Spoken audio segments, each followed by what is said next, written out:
Documents అన్నీ ఎక్కడ ఉన్నాయి? బయట ఉన్నాయి, బీగానే ఉన్నాయి. ఏం కదా లేదా ఏం కాదు. వాటర్ స్ప్రే చేయొచ్చా? వాటర్ స్ప్రే చేయొచ్చు, వాటర్ స్ప్రే చేస్తే ఏం కాదు. మళ్ళీ కాబట్టి చెప్పండి.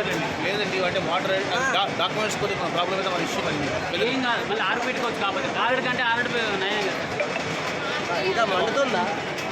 లోపల వాటర్ కొట్టి డాక్యుమెంట్స్ ఏం లేవంటే హౌసింగ్లోని కొట్టమని ప్రాబ్లం అయితే కదా.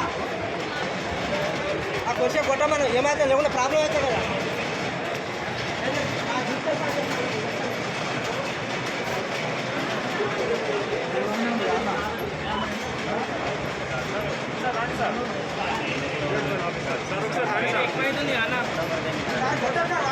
వాటర్ కొట్టానన్నా ఏంది డాక్యుమెంట్లు ఉన్నాయి. ఫైర్ ఎక్కువ అవుతుంటే ఏందని డాక్యుమెంట్స్ ఉంటేందన్నా ఫైర్ ఎక్కువ అవుతుంటే